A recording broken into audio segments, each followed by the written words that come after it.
Hey guys, welcome back to my channel. It's Kristen and I am finally getting around to doing my October recap. I have been so busy and just doing all kinds of crazy things that I haven't gotten around to doing it yet. And so it's a little later than normal, but I wanted to go in and get it out for you guys because I did read some great books in October. So without further ado, let's do it. Okay, so October was a really good reading month for me. I read some really great books in October, and I'm excited to share them with you guys. Okay, so the first book I have is The Night Swim by Megan Golden. This was my August Book of the Month book pick, and this was a pretty good book. This is about a true crime podcaster, and she basically picks a crime each season to investigate and go through, and she's known for getting this guy off of death row because she was able to investigate and find him not guilty. So she's pretty well known, but she is not well known for like her face or anything because she does not do appearances. There's no like pictures of her anywhere, and so it's kind of really weird when she goes to this little town to cover a rape trial, and she starts getting these random notes from somebody who has recognized her, begging her to help solve the mystery of her sister's death that was ruled like an accident. And so it's really, really interesting because it's going between these like two different mysteries and two different crimes, but they have some overlapping things happen because it is kind of a small town where everybody knows everyone. And it is a book about like very sensitive topics. It was hard for me to read at times, and it was definitely hard for me to read at night because sometimes like when I'm reading and I like, because I'm a very vivid reader, like I can see things in my head, you know, like I picture everything. And so it's very hard for me to read about a rape trial, like especially before going to bed, because then I'd have dreams. And so, so it does have some sensitive topics in it. I think the author did a really good job in talking about it. But again, like warning about the sensitive topics in the book. But I did give this one 4 out of 5 stars. I did like it a lot. I think it was really well written, and it was neat how she like pulled everything together at the end, and you kind of were like, wait, what? I wasn't expecting that. So very good book, 4 out of 5 stars. Next, I have A Quart of Frost and Starlight by Sarah J. Maas, and you guys know how much I have fallen in love with the Quart of Thorns and Roses series, and so I was really excited about this one. I'm going to be completely honest and say that I was a little disappointed because, and I think this is kind of like typical because I don't think this is one of the major 4 or one of the major 3 books, you know? So this one was kind of like, I don't know, like it felt like an add-on. I haven't really researched it, so I don't know if that really is like what it is, just an add-on. I think that people wanted more, and she wanted more for the story, and so she did this one. It was still really good. I gave it 4 out of 5 stars because I wasn't completely and totally hooked on it and everything, but I did like it. I like that we did tie up pretty much the main characters' stories together, and so but it left you wanting more for the other characters. And of course, she has a new book coming out in February. I think it was supposed to be January, now it's February. A book coming out in February that talks about 2 of the other characters and their story. So I do still love Rhysand, and I love the characters. I love this world. I was sad not to give it 5 out of 5 stars, but you know, it is what it is. I have talked a lot about this series, so, but I am definitely in love with this whole entire series. So yes, wrapped it all up. The only one I didn't cry in, which is probably a good thing. We probably needed one where I didn't cry. So yeah, yep. Next, I have The Assassin's Blade by Sarah J. Maas, and this is the prequel to the Throne of Glass series, and this is like a series of novellas, and I really started to like love the characters in this story. So I was like, I definitely have to like continue the series. I definitely have to read the series.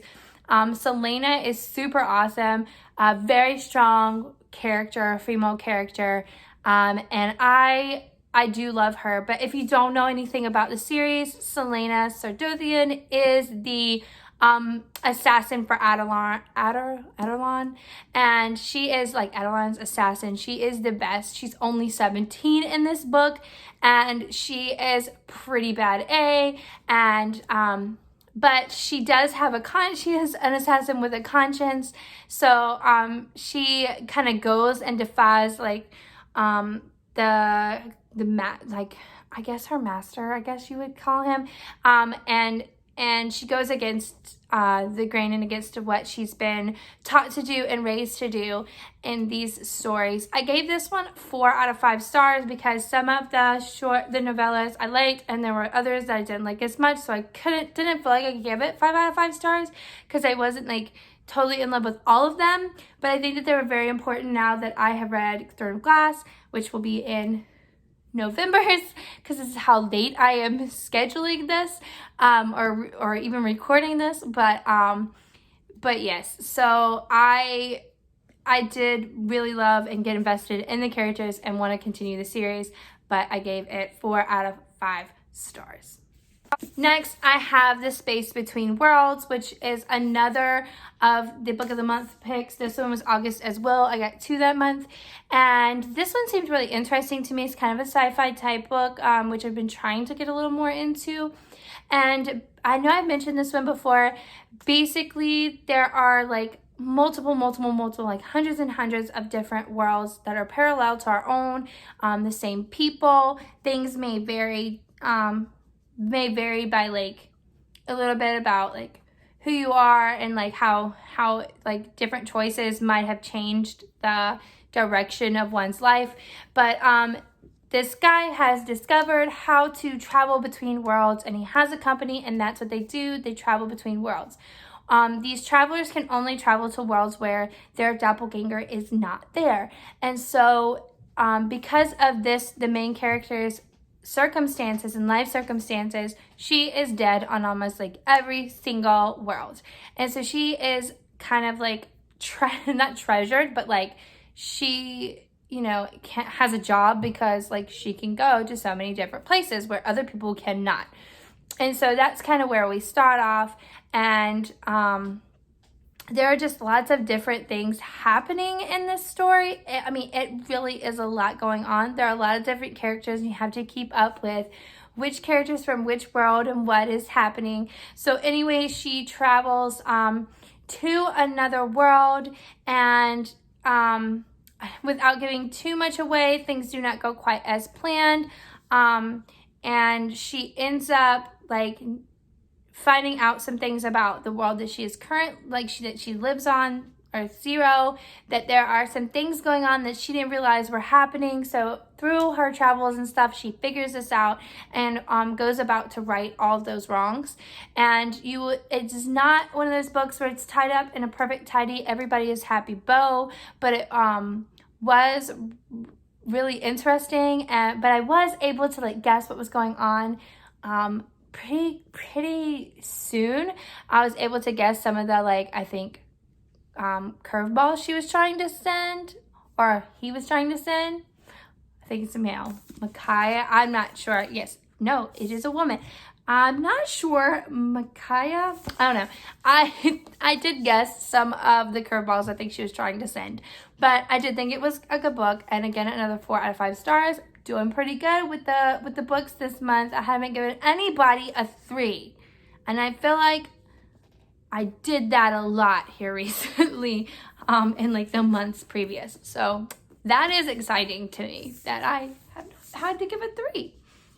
Okay, next I have Live in Love by Lauren Atkins, and this is the wife of Thomas Rhett Atkins, the country music singer, and I just loved this story, and I was very inspired about it. I was in a space, it's just her telling her story of her life, and how she met Thomas Rhett and how they fell in love and stuff. They knew each other from middle school and they dated a little bit, and then they didn't get back together until college, and that was all before he became like the big star that he is. But the way she describes her family and her parents and the way that they lived is just, I think, ideal, like Southern hospitality love. Like, her parents had kids over at their house all the time. Kids knew that they were welcome there.